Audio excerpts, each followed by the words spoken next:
Hey everyone, welcome back. Every now and then we get to really sink our teeth into a story. Mm. And this time, it's Steve Jobs. We're diving deep with Walter Isaacson's biography. Yeah, and you're right. It's not exactly a light read, Right. but honestly, it's like when you think about a figure like Jobs, a genius who reshaped entire industries, you don't expect a simple story, do you? Not a chance. So, what struck me about Isaacson's take is how he captures that raw energy, that intensity that Jobs just exuded. It wasn't just about the tech, it was almost like his personality itself was a force of nature. Oh, absolutely. And that's what makes his biography so compelling. You really get this sense that Jobs wasn't just building products, he was on a mission, almost like he was, channeling something bigger than himself. Okay, so let's back up a bit. Jobs' early years, what were the big things that put him on this path? I mean, Silicon Valley obviously played a huge role, but Isaacson also dives into his fascination with electronics from a young age, his trip to India, that whole counterculture influence. Yeah, and this is where it gets really interesting. You've got this kid, right?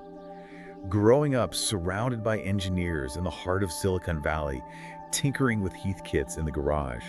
It's like, talk about fertile ground for a mind obsessed with how things work, and more importantly, how to make them better. And that seems key here, that make it better drive. It wasn't enough to just build something functional. It had to be elegant, intuitive, almost like an extension of your own thoughts. And that, I feel, is where that counterculture influences, especially from his time at Reed College, really comes into play, right? Absolutely, you can see echoes of Reed, that whole counterculture vibe. Yeah. Everything from Apple's early marketing, that think different thing, to the almost zen-like simplicity of their products.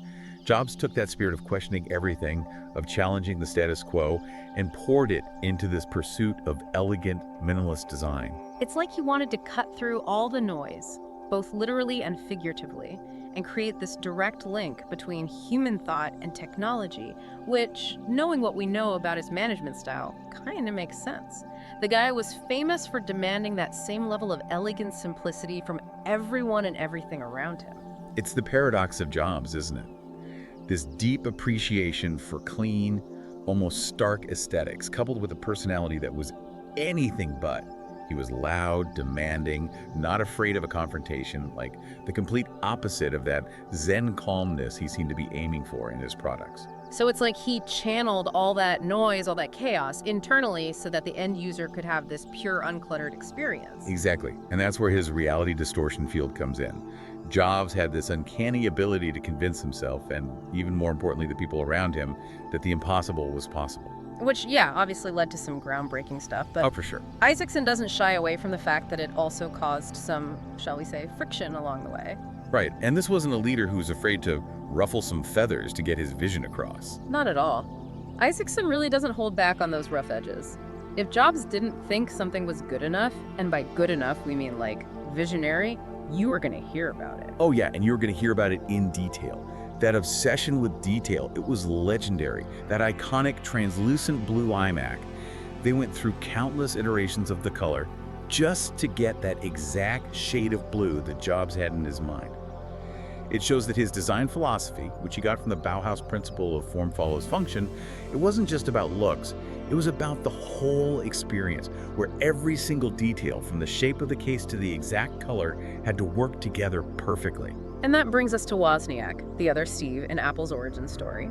This is where we start to see those early signs of Jobs' entrepreneurial instincts, right? Totally. You've got Wozniak, the engineering genius, Yeah. but it was Jobs who saw the Apple II's potential, who had that instinct to bring it to the world. And you can see even then, from those early blue box days, that risk-taking, that willingness to push the limits, it was always there, simmering beneath the surface. One thing about Jobs, he understood how to build anticipation. Oh, yeah. Like those product launches, those weren't just presentations, Right. They were events, carefully crafted to get people excited, not just about the product itself, but about what it represented. He was the master of the reveal, that's for sure. Yeah. But it wasn't just showmanship, right? No, not at all. It came from this deep-seated belief that technology had this power to change things, to inspire people, Exactly. And you see that really clearly in the whole Macintosh story. Oh, totally. This wasn't just about making a computer that was easier to use. It was about giving people tools that could unleash their creativity. And that brings us to the GUI, the graphical user interface. I mean, we take it for granted now, but back then, Or it was a total game changer. It really was. Jobs saw the potential in what Xerox RC was doing with the GUI. He knew it would change how we interacted with computers forever. And it did. It paved the way for everything we're doing now. But, Jobs' journey with Apple, it wasn't always smooth sailing. Oh, far from it. Isaacson gets into the nitty-gritty of it all, the management style, the clashes, even his eventual exit from the company. And those were some defining years for Jobs. On the one hand, you have NXT, which commercially didn't really pan out. Right. But then there's Pixar. That's where he gets into the world of digital animation, and you can see him evolving both as a leader and as a person. And that's an interesting point, because with Pixar, you see this other side of Jobs emerge. He's still demanding, sure, but he's also nurturing creativity in others. Absolutely. And we can't ignore the impact of his personal life either. Yeah. His adoption, his search for meaning, those relationships, it all fed into how he approached his work. It's like those personal struggles, they kind of fueled his drive to create these products that felt, almost spiritual in a way. Yeah, and that's what's so fascinating, right? He took those experiences and channeled them into something that resonated with millions of people. He understood that technology wasn't just about, circuits and code. It was about connecting with people on a deeper level. And then, bam, he's back at Apple in the late 90s. The company's on the ropes, and here comes Jobs. Not exactly known for being humble, ready to shake things up. It's the ultimate comeback story. And what does he do? He releases the iMac, bold design, easy to use, and suddenly Apple's back in the game. It's crazy how he did that. And that was just the beginning. The iPod, iTunes, the iPhone, the iPad, each one a game changer, each one cementing Apple as this tech powerhouse. It's hard to wrap your head around, right? In just over 10 years, he goes from being practically ousted to leading one of the most influential companies on the planet. And he did it all because he never stopped believing in his vision, even when no one else did. Jobs had this almost uncanny ability to predict what people would want before they even knew it themselves. He was a risk taker too. Think about the iPod. Digital music was still pretty new, and here he is putting everything on the line for this little device that could, hold 1,000 songs in your pocket.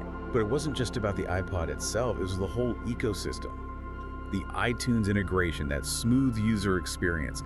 He wasn't just selling a gadget, he was selling a new way to experience music. And then, of course, there's the iPhone. Talk about a moment that shifted the entire tech landscape. Suddenly, smartphones weren't just for calls and emails, they were like mini computers in your pocket. The iPhone, it was more than just a product, it was a cultural phenomenon. It changed how we communicate, how we get information, everything. It was Jobs' masterpiece, really. The culmination of his lifelong fascination with design, technology, and that human connection. And let's not forget the App Store, another one of those why didn't I think of that achievements. Yes, right. He created a platform for anyone to become a software developer, and it just exploded. It was Jobs putting his philosophy into action, empowering individuals through technology.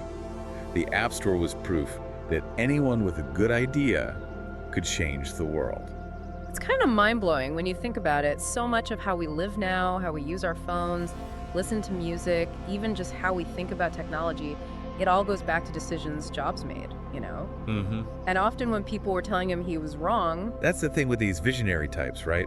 They see the possibilities even when everyone else is stuck on the problems. Jobs' whole thing was saying yes to those wild ideas, the ones that seemed impossible. But it wasn't just about the ideas themselves. He was relentless about making them real, paying attention to every tiny detail. Oh, absolutely. Isaacson tells the story about Jobs rejecting a whole batch of iPod cases because the white wasn't pure enough. Classic Jobs. Design wasn't just about looks for him. It was about the entire experience. Every single detail mattered. Which, I gotta say, sounds like it could be pretty intense working with him. Oh, I'm sure.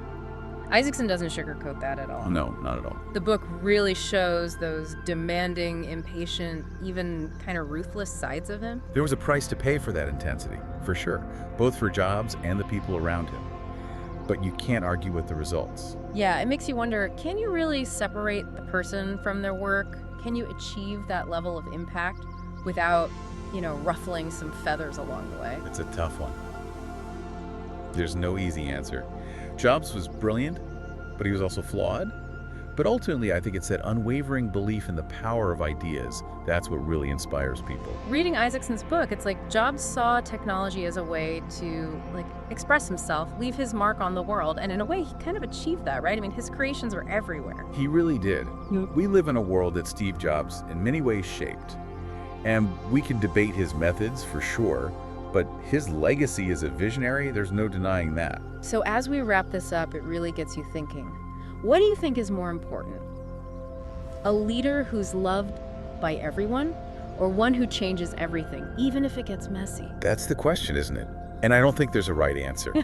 But what Jobs' story shows us is that aiming for greatness, it's not always pretty. It's going to be messy, it's going to be a challenge, but the impact, that could be incredible. Well said. Thanks for joining us for this deep dive into Steve Jobs. We'll leave you with that to think about. Until next time.